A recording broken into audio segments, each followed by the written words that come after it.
شروع کرتا ہوں اللہ کے نام سے جو بڑا مہربان اور نہایت رحم کرنے والا ہے۔ بسم اللہ الرحمن الرحیم۔ یہ 5 غلطیاں انسان کو غریب کر دیتی ہیں۔ وہ کبھی بھی دولت مند نہیں ہو سکتا، سارا پیسہ برباد ہو جاتا ہے۔ محترم ناظرین، 5 غلطیاں جس نے کر لیں یا جو کر رہا ہے وہ کبھی بھی امیر نہیں ہو سکتا، وہ کبھی بھی دولت مند نہیں بن سکتا، وہ کبھی بھی دولت مند نہیں بن سکتا۔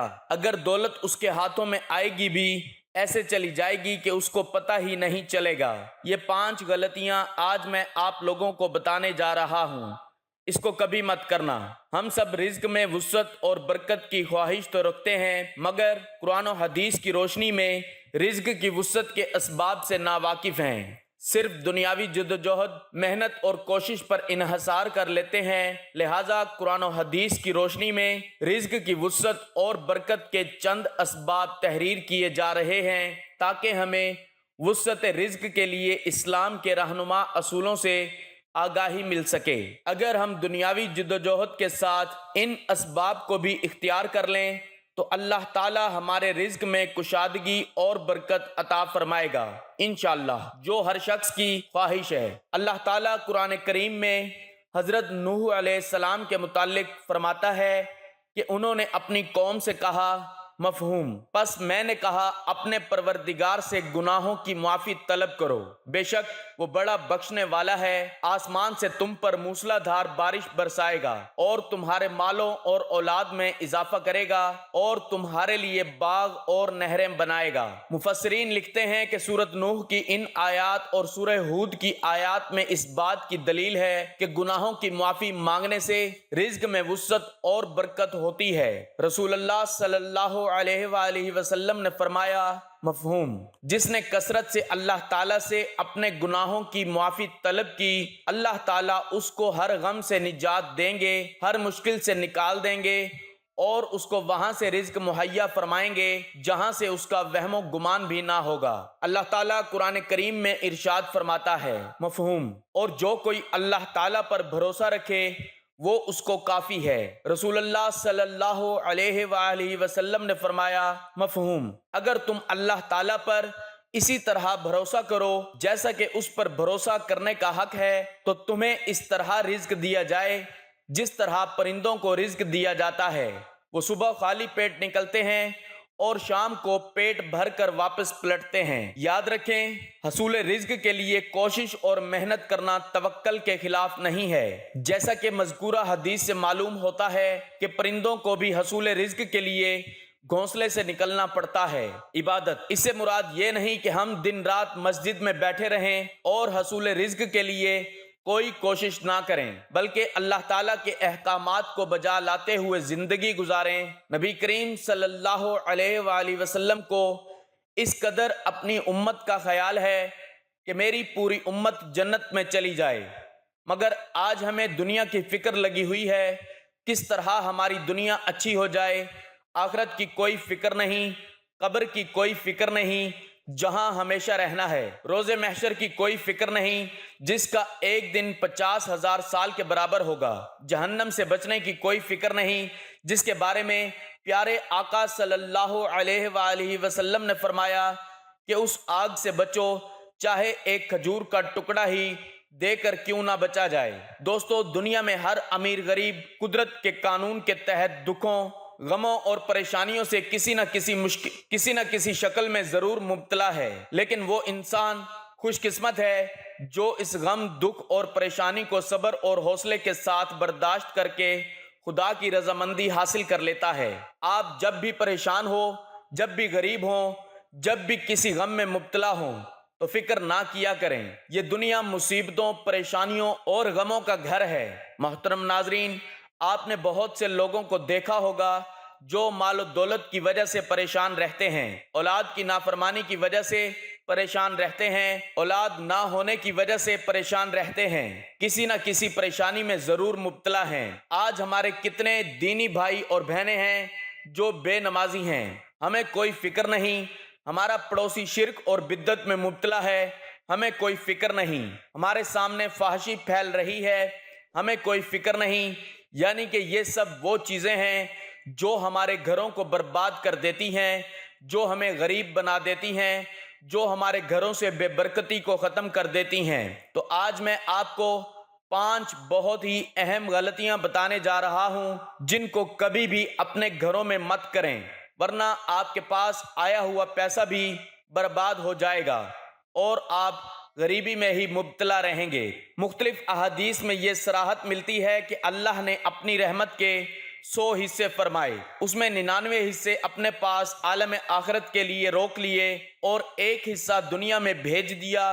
انسانوں، جنوں، حیوانات میں باہم جو محبت، تعلق اور انس پایا جاتا ہے وہ اسی ایک حصہ رحمت کا اثر ہے۔ اللہ کی اسی شان رحمت کا مظہر ہے کہ اس نے اپنے احکام سے بغاوت کرنے والوں اور گناہوں میں مبتلا افراد کو توبہ و استغفار اور اپنی طرف رجوع کا حکم دیتے ہوئے ان کو نا امیدی سے نکالا ہے اور اپنی رحمت کی امیدوں کی ڈور انہیں تھما دی ہے۔ چنانچہ فرمایا، اے میرے وہ بندو جنہوں نے اپنی جانوں پر زیادتی کر رکھی ہے، اللہ کی رحمت سے مایوس نہ ہوں، یقین جانو اللہ سارے گناہوں کو معاف کر دیتا ہے، یقیناً وہ بہت بخشنے والا بڑا مہربان ہے۔ بس تم اپنے رب سے لو لگا لو، لا تیأسوا من روح اللہ، تم اللہ کی رحمت سے نا امید مت ہو۔ واقعہ یہ ہے کہ اللہ کی رحمت بہانہ ڈھونڈتی ہے اور بسا اوقات بندوں کی بہت چھوٹی نیکیاں بلکہ دل سے احساس ندامت، آنکھوں کے چند قطرے اور معافی کے بول اللہ کی رحمت کو جوش دینے میں کامیاب ہو جاتے ہیں اور انہی پر بے سان و گمان اللہ کی طرف سے تمام گناہوں کی مغفرت اور جنت و رحمت کا فیصلہ ہو جاتا ہے۔ احادیث میں جگہ جگہ ذکر آیا ہے کہ ایک بدکار عورت کو صرف پیاسے کتے کو پانی پلانے کے عمل پر اللہ کی طرف سے مغفرت عطا فرما دی گئی۔ اس لیے آپ صلی اللہ علیہ وآلہ وسلم نے ہدایت دی ہے، وَلَا تَحْقِرَنَّ شَيْئًا مِّنَ الْمَعْرُوفِ، تم کبھی کسی نیک کام کو ہرگز حقیر اور معمولی نہ سمجھو۔ کسی نیکی کو معمولی سمجھنا اور اسے چھوڑ دینا بے حد خطرناک بات ہے۔ بہت ممکن ہے کہ اسی نیکی کی وجہ سے اللہ کی رحمت متوجہ ہو جائے اور بیڑا پار ہو جائے۔ نیکیوں کو معمولی قرار دے کر اسے چھوڑنے کا خیال ڈالنا شیطان کی مکارانہ تدبیر ہے۔ اس دام میں پھنسنا بڑی نادانی ہے۔ حضرت مولانا محمد تقی عثمانی صاحب نے فرمایا، احادیث میں یہ واقعہ بیان ہوا ہے کہ ایک تاجر اللہ کے دربار میں حاضر ہوگا، اس کے اعمال نامے میں نیکیاں بالکل نہیں ہوں گی، مگر اس کے پاس ایک خاص عمل ہوگا کہ وہ کاروبار میں دوسروں کے لیے آسانیاں فراہم کرتا رہا، دوسروں کو قرض دیتا رہا، پھر تنگ دستوں کا قرض معاف کرتا رہا اور خوشحال لوگوں کے لیے بھی نرمی کا معاملہ کرتا رہا۔ جب اللہ کے سامنے اس کے اس عمل کا ذکر ہوگا تو اللہ کی رحمت جوش میں آئے گی اور اللہ اس کی مغفرت فرما دیں گے۔ آپ صلی اللہ علیہ وآلہ وسلم نے یہ واقعہ بھی بیان فرمایا کہ ایک شخص کی پوری زندگی گناہوں میں گزرتی رہی، موت کا وقت آیا تو اس نے اپنی اولاد کو وصیت کی کہ میرا انتقال ہو جائے تو مجھے جلا دینا اور میری راکھ ہوا میں سمندر کے پاس بکھیر دینا، مجھے ڈر ہے کہ اللہ نے مجھے پکڑا تو ایسا عذاب دے گا جیسا کسی کو نہ دے گا۔ بالآخر اس کی موت کے بعد اہل خانہ نے وصیت کے مطابق کیا۔ اللہ تعالیٰ نے اس کے منتشر اجزاء جمع فرما دیے اور اپنے دربار میں حاضر کیا اور فرمایا، تم نے جو وصیت کی تھی اس کی وجہ کیا تھی؟ وہ بولا، اے اللہ، صرف آپ کے خوف کی وجہ سے۔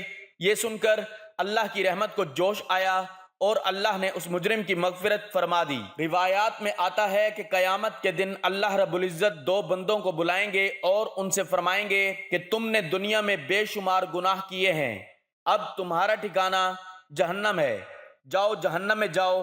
اس حکم کو سن کر ان میں سے ایک بہت تیزی سے جہنم کی طرف چل پڑے گا، دوسرا دھیرے دھیرے چلے گا اور بار بار مڑ کر اللہ کو دیکھے گا۔ اللہ تعالیٰ ان دونوں کو واپس بلائیں گے اور پہلے شخص سے سوال کریں گے کہ میں نے تم کو جہنم میں جانے کے لیے کہا، تم تیزی سے چل پڑے، اس کی وجہ کیا تھی؟ وہ بولے گا، اے میرے رب، میں نے دنیا میں آپ کا ہر حکم توڑا، اب آپ نے یہ آخری حکم دیا تو میں نے سوچا کہ اب یہ حکم نہیں توڑوں گا، اس لیے میں تیزی سے چل پڑا۔ اللہ دوسرے سے فرمائیں گے، تم بار بار پیچھے مڑ کر کیوں دیکھ رہے تھے؟ وہ عرض کرے گا، آپ کی رحمت کی امید میں۔ بس یہ سن کر اللہ تعالیٰ دونوں سے راضی ہو جائیں گے اور جنت کا فیصلہ فرما دیں گے۔ واقعہ یہ ہے کہ اللہ کی رحمت بے حد و بے پناہ ہے، وہ نیکیوں کے ارادے ہی پر اجر عطا کر دیتا ہے، وہ ایک نیکی کا ثواب کم از کم 10 گنا بخشتا ہے، اور اخلاص کے تناسب سے یہ ثواب بڑھتا جاتا ہے حتیٰ کہ 700 گنا تک پہنچا دیتا ہے۔ پھر اس کی رحمت معجزن ہو تو جسے چاہتا ہے اسے بھی کہیں زیادہ عطا فرماتا ہے۔ حدیث قدسی میں ہے، اللہ تعالیٰ فرماتا ہے، میں اپنے بندے کے گمان کے مطابق معاملہ کرتا ہوں، میں اپنے بندے کے ساتھ ہوتا ہوں جب وہ مجھے یاد کرتا ہے، اگر وہ مجھے اپنے دل میں یاد کرتا ہے تو میں بھی اسے اپنے دل میں یاد کرتا ہوں، اگر وہ مجھے مجمع میں یاد کرتا ہے تو میں اس سے زیادہ بہتر مجمع میں اسے یاد کرتا ہوں، جو مجھ سے ایک باشت قریب آتا ہے میں اس سے ایک ہاتھ قریب ہوتا ہوں،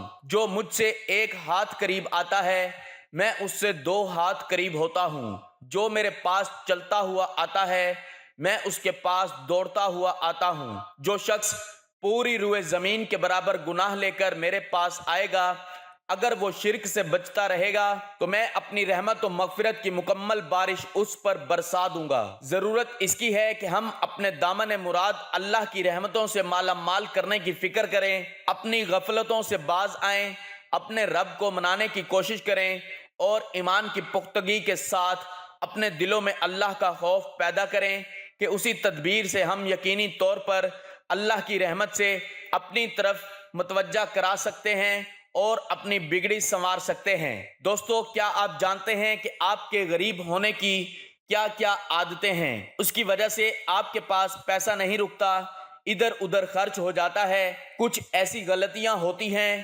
جن کے کرنے سے انسان کبھی دولت مند نہیں بنتا، غریب ہوتا چلا جاتا ہے۔ تو سب سے پہلے نمبر پر ہم بات کرتے ہیں جھوٹے کھانے کی۔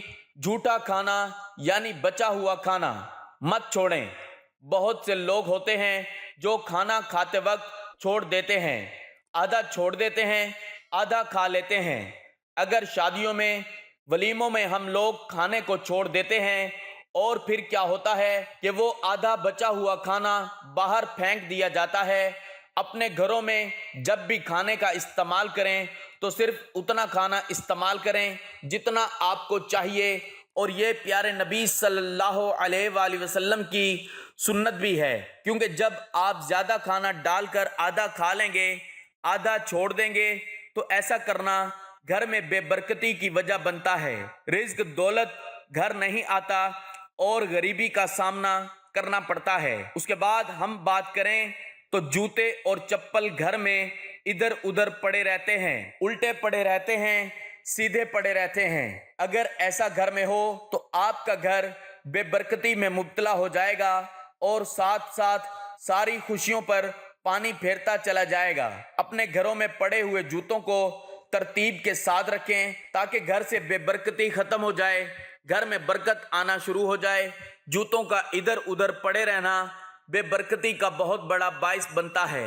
نمبر 3، جن گھروں میں دودھ ابل کر گرتا ہے ان گھروں میں بہت بھاری نقصان اٹھانا پڑ جاتا ہے۔ اگر انجانے میں دودھ ابل کر گر جائے یا آپ بھول جائیں کہ دودھ ابلنے کے لیے رکھا تھا تو اس کا کوئی نقصان نہیں ہوگا، لیکن اگر روزانہ دودھ ابل کر گرنا شروع ہو جائے اور آپ کو پتہ بھی ہو کہ دودھ رکھا ہوا ہے تو گھر میں پریشانیاں آنا شروع ہو جاتی ہیں۔ جن گھروں میں ہر روز دودھ ابلنا اور گرنا شروع ہو جائے تو وہ سمجھ جائے کہ گھر میں پریشانی آنا شروع ہو چکی ہے اور گھر سے پیسہ بچنا بہت ہی زیادہ ناممکن ہو جائے گا۔ گھر میں آنے والا پیسہ ایسے چلا جائے گا کہ آپ کو خبر بھی نہیں ہوگی۔ ناظرین، گھر والوں میں پیار، محبت اور سلوک ہونا چاہیے۔ کچھ لوگ اپنے گھروں میں صبح اٹھتے ہی کھچ کھچ شروع کر دیتے ہیں اور ایسے گھروں سے برکت اٹھ جاتی ہے۔ گھر میں ہونے والی لڑائی جھگڑے رزق کو روک دیتے ہیں، برکتوں کو روک دیتے ہیں، کیونکہ صبح کا وقت اللہ کو یاد کرنے کا وقت ہوتا ہے، لیکن جب گھروں میں اللہ کو یاد کرنے کی بجائے صبح کے وقت ہی کھچ کھچ شروع ہو جائے، لڑائی جھگڑے شروع ہو جائیں، بحث و تکرار شروع ہو جائے تو اس گھر میں بھی کبھی دولت نہیں آتی، کبھی رزق نہیں آتا، بلکہ وہ گھر سارا دن نحوست میں گزرتا ہے، کوئی بھی کام پورا نہیں ہوتا، کوئی بھی مقصد پورا نہیں ہوتا۔ اللہ والو، گھر میں باتھ روم کو صاف نہ رکھنا، کچھ لوگ نہانے کے بعد واش روم صاف نہیں کرتے، یوں ہی گندا چھوڑ دیتے ہیں۔ باتھ روم کو صاف نہ رکھنے سے گھر میں برکت نہیں آتی، گھر میں نہ وسعت آ جاتی ہے اور دولت میں اضافہ نہیں ہوتا۔ بہت سے لوگ ایسے ہوتے ہیں جو گھروں میں اپنے باتھ روم کو صاف نہیں رکھتے، نہانے کے بعد کسی بھی طرح سے استعمال کرنے کے بعد اس کو ایسے ہی چھوڑ دیتے ہیں، اور اگر صاف کرتے بھی ہیں تو ہفتے میں ایک بار کر دیا یا 2 بار کر دیا۔ کوشش کریں کہ باتھ روم کو روزانہ صاف کیا جائے۔ اگر آپ اس کا استعمال کرتے ہیں تو اس کو صاف بھی رکھا کریں، کیونکہ باتھ روم کا گھر میں گندا رہنا بہت بڑی پریشانیوں کا باعث بنتا ہے۔ اس کے علاوہ آخری بات جو میں اکثر آپ لوگوں کو بتاتا رہتا ہوں کہ گھر میں لگے ہوئے مکڑیوں کے جالوں کو ہمیشہ صاف کرتے رہا کریں۔ کبھی بھی مکڑیوں کے جالوں کو مت رکھا کریں، کیونکہ مکڑیوں کے جالے گھر میں لگنا نحوست کا بڑا باعث بنتا ہے اور گھر میں برکت نازل نہیں ہوتی۔ یہ کچھ اہم غلطیاں ہیں، کچھ اہم عادتیں ہیں جن کے پتہ ہونے کے باوجود بھی ہم ان کو نظر انداز کر دیتے ہیں، اور پھر ہم کہتے ہیں کہ جی ہمارے پاس پیسہ نہیں آتا، دولت نہیں آتی، رزق نہیں آتا، برکت نہیں آتی۔ تو ان چیزوں سے پرہیز کریں، پھر دیکھیں آپ کے پاس کیسے برکت، رزق اور پیسہ آنا شروع ہو جائے گا۔ رسول اللہ صلی اللہ علیہ وآلہ وسلم، ایک شخص نے رسول خدا صلی اللہ علیہ وآلہ وسلم کی خدمت میں عرض کیا، میں چاہتا ہوں کہ میرا رزق وسیع ہو جائے، اس کے لیے میں کیا کروں؟ رسول خدا صلی اللہ علیہ وآلہ وسلم نے فرمایا، ہمیشہ باوضو رہا کرو، اس سے تمہارے رزق میں وسعت ہوگی۔ رسول اللہ صلی اللہ علیہ وآلہ وسلم نے فرمایا، کثرت سے صدقہ دیا کرو، اس سے تمہیں رزق ملے گا۔ رسول اللہ صلی اللہ علیہ وآلہ وسلم نے ارشاد فرمایا، جو شخص اپنے رزق میں کشادگی چاہے اسے چاہیے کہ وہ صلح رحمی کرے۔ ناظرین، دعا ہے کہ اللہ تعالیٰ میرا سنانا اور آپ کا سننا اپنی بارگاہ الہی میں قبول و منظور فرمائے، آمین۔ ویڈیو پسند آئے تو اسے لائک کر دیں، اپنے دوسرے دوستوں کے ساتھ شیئر کر دیں۔ اپنا بہت سارا خیال رکھیں، اپنی دعاؤں میں یاد رکھیں۔ ناظرین، گزارش ہے کہ اللہ تعالیٰ کے 99 ناموں میں سے کوئی ایک نام لکھ کر کمنٹس میں ضرور شیئر کریں۔ اللہ ہم سب کا حامی و ناصر ہو، آمین۔